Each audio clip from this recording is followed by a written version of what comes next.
I just sent you an article. I read this one right before we started, and unfortunately, I didn't get it to you until as we were starting. It's a headline in the Wall Street Journal, and this is for those of you who've been around for a while. You know, we used to do kind of this series where we were doing updates on what we called the purge and on social media censorship. You know, big social actively taking a part in not delivering us search information on Google, but delivering us search results that they want us to see. Basically, big social dictating what we should see and trying to influence our opinions and our vote. And we've covered several things that have happened in the past 2 years. One of those things being Google admitting on camera, they had a Google executive on camera, on hidden camera, saying that after the last election, Google's decided it's their number one priority to make sure Trump doesn't get elected again. And everything they're doing is to make sure people don't vote for Trump. They admitted this. I didn't need them to admit it, but to know that, but they admitted it. And the weird thing is people will watch that hidden camera footage and they will still choose to stay in denial. It blows my mind. Anyway, this is an update on all the kind of censorship we're seeing from big social. Twitter has now said the headline, Twitter slows down retweets ahead of U.S. election. Social media company to make sweeping changes to how posts are shared, including making it harder for certain content to go viral. And by certain, we mean wrongthink. Yeah. Can you read just a couple? Yeah, I don't have a Wall Street Journal subscription, so I can just read the beginning. Twitter Inc. will make it harder for posts to go viral ahead of the U.S. election, including by putting limits on how users can retweet. The moves unveiled Friday, which also include pointing users viewing certain tweets to credible content. To credible content. Who decides what's credible content? Yeah, are among the boldest yet for the social media platform and are designed to slow the spread of misinformation. I read that incorrectly.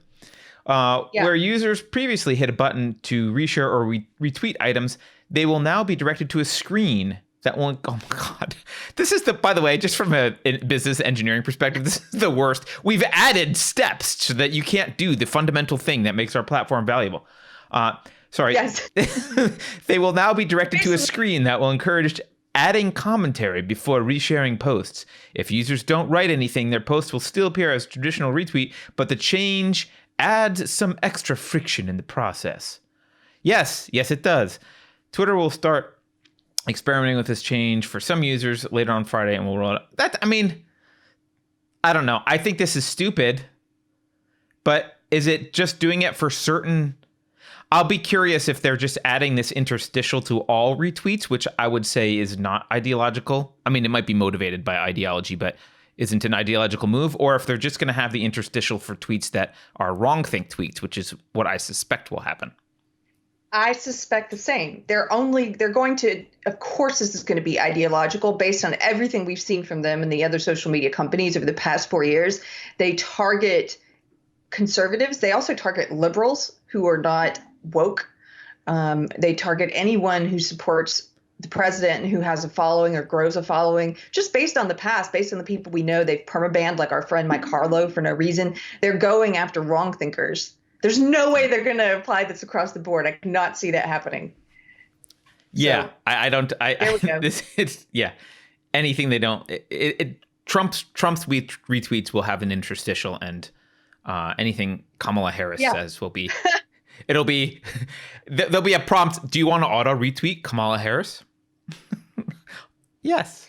But more importantly, they know that in 2016 election, social media, viral posts, this sort of actual resistance. It's funny they try to use the word resistance when they are the status quo and they're supported by the media and every major corporation, but they want us to believe they're the resistance. No, the resistance, people who were producing their own content, independent content like ours, all of those people who were hugely or highly influential in the 2016 election, they've systematically taken those people out and deplatformed them. They targeted them specifically. They went after Alex Jones. They went after Milo, Gavin McInnes, Laura Loomer.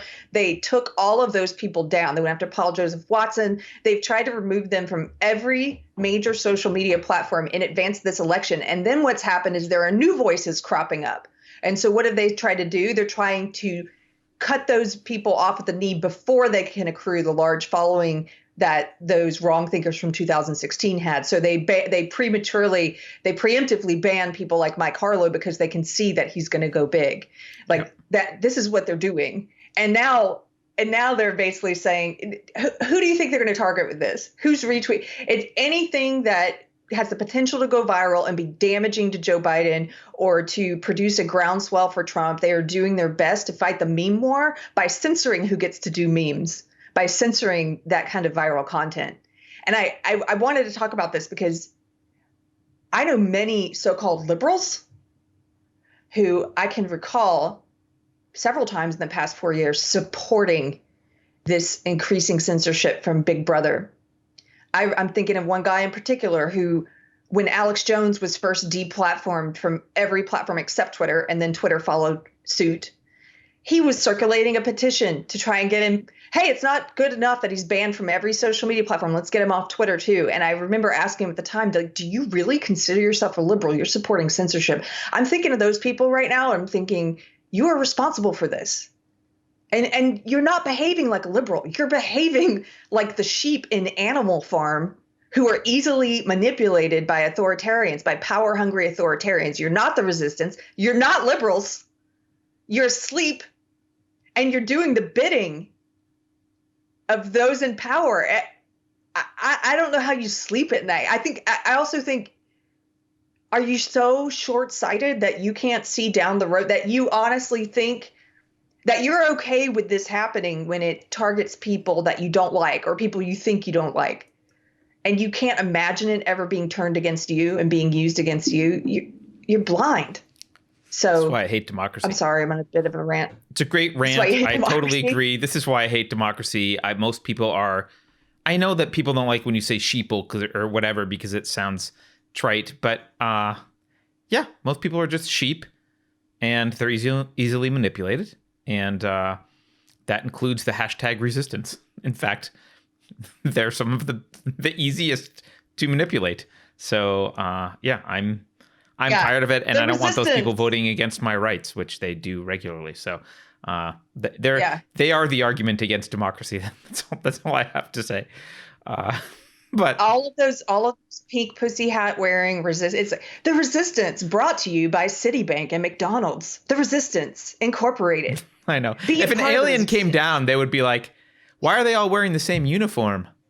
Oh, those are the independent thinkers. Those are the resistance. The alien's brain would explode. What? Those are independent thinkers resisting the tyranny of what? What are they doing? Like, gosh. Right. By the way, they're marionettes. Just to be clear, Jason says that it's all Twitter, not just certain tweets. They're just doing it everywhere, which I think is more fair. But I just tried it and I didn't see it. So I don't know. Maybe it's not rolled out everywhere yet. But even if it starts everywhere, I wouldn't put it past them to start moving. You know, selectively applying. You know how they're going to. You know what else is supposed to apply to everyone? Their whole TOS. Their TOS is supposed to apply to everyone. Yeah. It doesn't. Yeah. They selectively apply it for certain people. Why would you?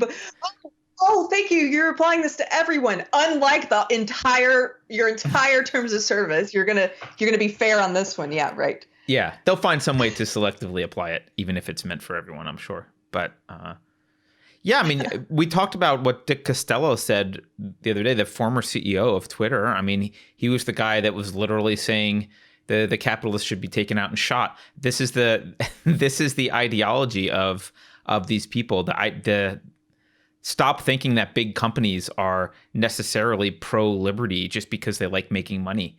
Making money doesn't mean they're pro-liberty or that they care about capitalism in some abstract sense. They just want to make money.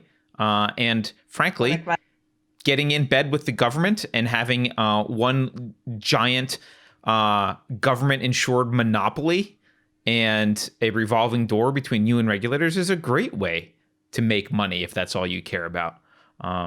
So